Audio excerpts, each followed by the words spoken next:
ustedes. A tu salud. Lourdes Turiaga.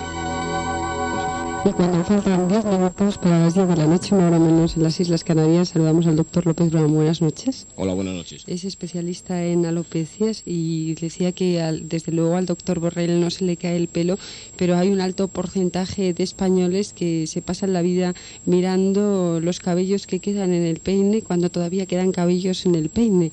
¿Qué es lo que ocurre, doctor López Brown? ¿Por qué se nos cae el pelo? Bueno, hay un porcentaje elevado de personas, un 60% aproximadamente de varones y un 25% de mujeres que sufren problemas de alopecia. Esto conlleva la sustitución difusa y progresiva del pelo terminal, ese pelo fuerte, pigmentado, grueso, con una longitud buena y que sucesivamente en los distintos ciclos del folículo piloso va a ir siendo sustituido por pelo cada vez más fino, menos pigmentado, menos grueso, hasta llegar a una situación del lanuguillo como el que tienen los niños, que hace que el pelo sea imperceptible a simple vista, pero sí sería visible con un microscopio de 30 o 40 aumentos. Sería como esa especie de pelusilla, ¿no? Efectivamente, es decir, de pelo terminal pasaríamos sucesivamente a pelo indeterminado, y este pelo indeterminado, que seguiría siendo sometido al proceso de alopecia, dejaría de tener esas características que antes mencionaba del pelo terminal, pelo grueso, pigmentado, para ir sucesivamente convirtiéndose en pelo más fino, pelo menos pigmentado, pelo menos largo, y en un determinado momento se hace invisible a simple vista. Le decía al doctor López Brown antes de empezar esta entrevista, desenmarañemos, nunca mejor dicho, los mitos que hay en torno a la caída del cabello, afirmemos los que son ciertos y pues neguemos los que no lo son. Más hombres que mujeres con problemas de pérdida de cabello, ¿no, doctor? Sin duda, no sé si lo vamos a conseguir. Son tanto los mitos que hay en torno al pelo, unos ciertos y otros no ciertos, que yo me agradaría mucho si por lo menos un porcentaje, aunque sea pequeño, mis palabras sirven para clarificarlo. Un 60% de varones son los afectos del tipo más frecuente de alopecia, la llamada alopecia androgénica calvicie común, y un 25% de mujeres. Por lo tanto, existe una clara diferencia en cuanto a incidencia estadísticamente del problema en un sexo y otro. ¿La carencia de hierro, sobre todo en las mujeres, produce caída del cabello? Sí, sin duda la alopecia debido a déficits de hierro en los depósitos que existen a nivel del organismo de esta sustancia es la segunda causa más frecuente de pérdida de pelo en la mujer, debido a déficits en la ingesta, defectos de síntesis o a pérdidas excesivas por problemas propios de la mujer, como es la menstruación. ¿Hay otro tipo de alimentos que puedan influir? ¿Una mala alimentación puede hacer que se nos caiga el cabello? Hoy es infrecuente ver alopecias debidas a dietas carentes de alguno de los principios o de los oligoelementos fundamentales para la constitución de la queratina del cabello. Quizá en épocas pasadas podríamos ver alopecias debido a situaciones carenciales. En el momento actual no existe una relación directa entre la alimentación y la alopecia. Es infrecuente ver este problema. ¿El color influye? Existe una cierta tendencia, es quizá otro de los mitos que podemos ayudar a despejar en cuanto a que el pelo blanco, el pelo cano, no tiene tendencia a perderse. El color no influye en cuanto a la pérdida de cabello. Eso es algo genético, hay una predisposición a sufrir el problema y el color es independiente de la pérdida más o menos excesiva de cabello.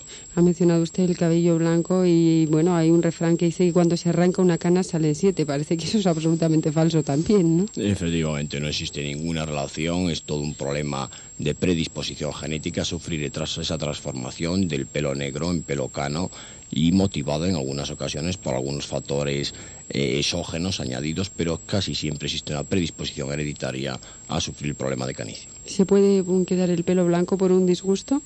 Que es otro de los mitos. Podría ser un factor desencadenante. Cuando existe la predisposición al sujeto a padecer este problema, puede ser una predisposición latente con una carga genética pequeña y pues se podría activar, se podría poner en marcha este proceso que está dormido por una situación de tensión, de estrés, de ansiedad, de depresión, etc. El estrés, la ansiedad, la depresión, de las que también hemos hablado con el doctor Borrell, pueden hacer que se nos caiga el cabello, porque a veces se dice, se te va a caer el pelo.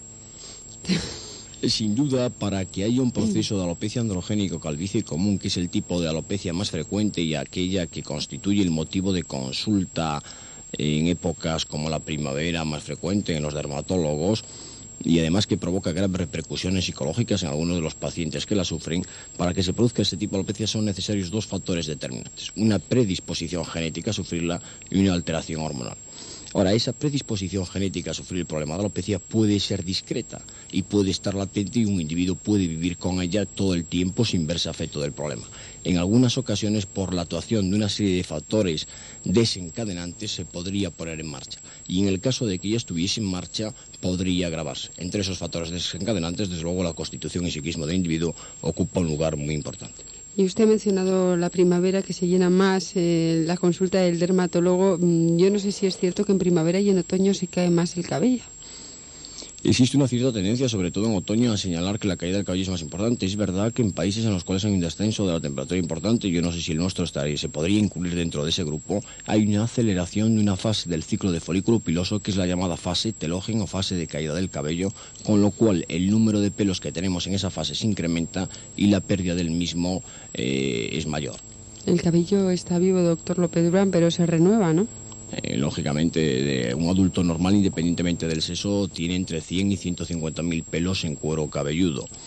De esta cantidad total de cabellos, un 88-89% de los mismos están en una fase que llamamos fase anágena o fase de crecimiento, que tiene una duración aproximada entre 3 y 6 años.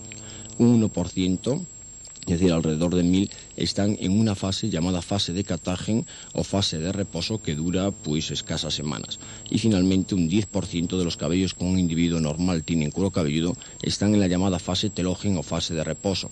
Esos cabellos se van a ir desprendiendo y van a ir siendo sustituidos progresivamente por pelo, en caso de que sea una persona normal, pelo de idénticas características al que se pierde, y en el caso de que sea una persona afecta del problema de alopecia, por pelo de características cada vez peores. Como mencionaba al principio, menos grueso, menos pimentado, menos largo. De todos modos, con carácter general, el cabello cambia a lo largo de la vida, es decir, tiene más brillo cuando uno es más joven que después, ¿o no? No tiene por qué, si es una persona sana y no tiene ningún problema. No tiene por qué.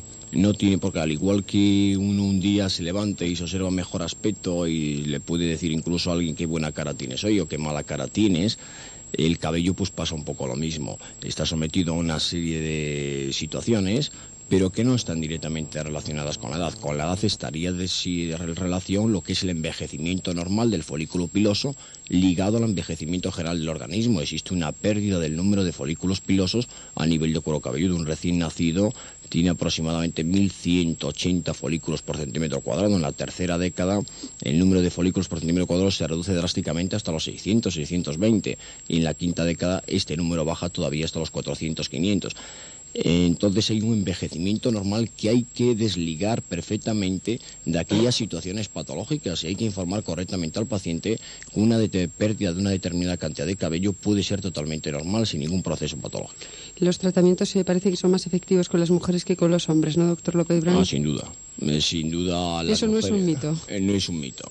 En eso yo siempre digo que las mujeres tienen doblemente suerte. Primero, la incidencia de la alopecia androgénica es menos en la mujer, existe una clara distancia en cuanto a porcentaje, y en segundo lugar los tratamientos son muchísimo más eficaces en la mujer que en el hombre, entre otras cosas porque en la mujer podemos utilizar tratamiento por vía oral, por vía sistémica, con tratamiento antiandrogénico, con tratamiento que va a frenar esa secreción excesiva de andrógenos o esa secreción normal pero que podría provocar alteraciones por una excesiva receptividad del folículo piloso, y sin tener efectos secundarios importantes con un adecuado control dermatológico. En el hombre, desgraciadamente, la utilización de antiandrógenos por vía sistémica estaría contraindicada, yo creo, en un proceso banal, en un proceso que no tiene ninguna función vital para el ser humano y que los efectos secundarios podrían ser más perjudiciales que el propio proceso.